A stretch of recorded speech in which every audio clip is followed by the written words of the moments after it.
Welcome to Lyric Lab Poetry. My name's Martin Jago. In this video, we're going to explore a couple of very famous, very short poems, so short in fact that even I was able to commit them both to memory. And the first of these poems was published in 1913 in a magazine, a journal known as Poetry. Here are just a few back issues.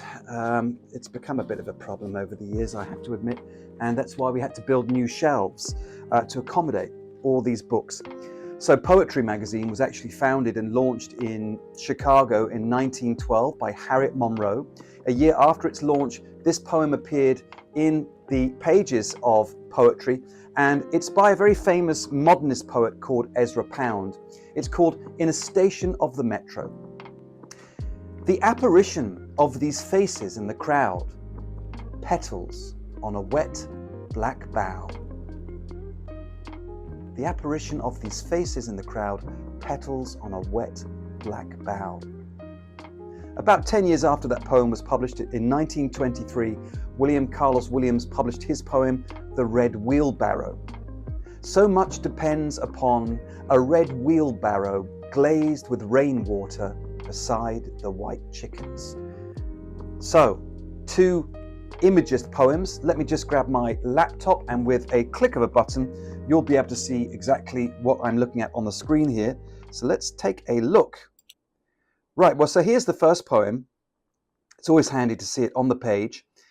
The apparition of these faces in the crowd, petals on a wet black bough.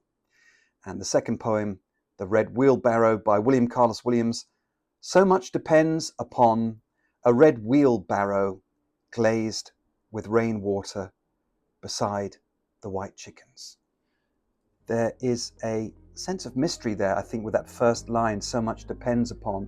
But let's discuss first the commonalities, the things that these two poems have in common, and then also look at the differences between them.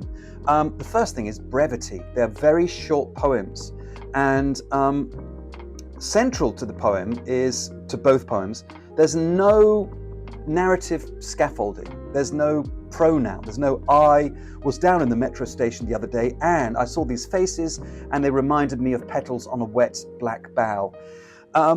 It's just the image, and that exactly what Imagism is all about. The poem is the image is the poem. But actually I also would want to say that although the poems appear very simple, there's also something a little more nuanced about both of them. They're both using techniques or devices in poetry that we're very familiar with and that we see often not just in poems but in all of literature.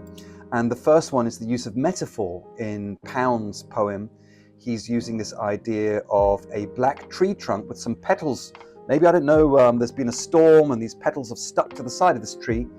And that's what he uses to convey the sense that he gets of these faces in the crowd down on a metro platform or inside the metro station. And in the second poem, I mean, really, if we want just to focus on the image itself, surely the poem would start with a red wheelbarrow glazed with rainwater beside the white chickens. But no, this poem does something that we sometimes see in poems, and that's it makes a bold claim or statement. So much depends upon a red wheelbarrow. And what exactly does that mean? I mean, does it mean in the literal sense that the wheelbarrow is responsible for transporting things around the garden? It literally lifts the earth. It transports the earth from one place to another, and without it, things couldn't be planted. Crops couldn't be grown and harvested. So much depends upon the red wheelbarrow. Or maybe so much depends upon us slowing down and paying attention to the everyday things in life.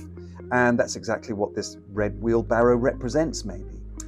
You'll notice that both poems, another thing they have in common, but they do it in different ways. In the first poem, in Pound's poem, the line break kind of slows us down. The apparition of these faces in the crowd, and then on the next line, petals on a wet black bough. And that comma, that caesura halfway through the second line, slows us down. So it's interesting to know how both a longer line and short lines in Williams's poem, So Much Depends Upon a Red Wheelbarrow. So he slows us down by breaking, I think, what would be one line into two. If we just had those 4 lines, so much depends upon a red wheelbarrow, we'd be moving at a greater velocity.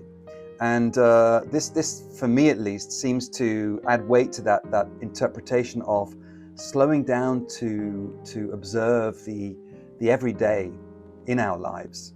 But actually, for the purposes of this video, and there's another interpretation which is quite fitting, and that is that so much depends upon you. So much depends upon you, the poet, being able to cast language in very precise and concise ways to show us the image. And in fact, after all, it was William Carlos Williams who said, no ideas but in things. So it seems to me that this statement, this poem, is a kind of manifesto for that philosophy.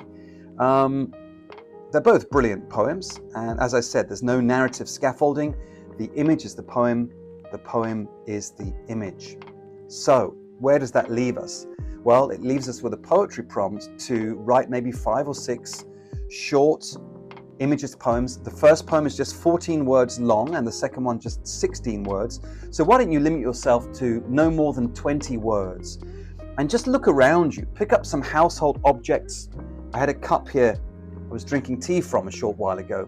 I was just thinking about that cup, its utilitarian design, its ubiquity in the home, and the size of it. It just holds enough for 1 cup of tea. And how would I explore that if I was writing an Imagist poem?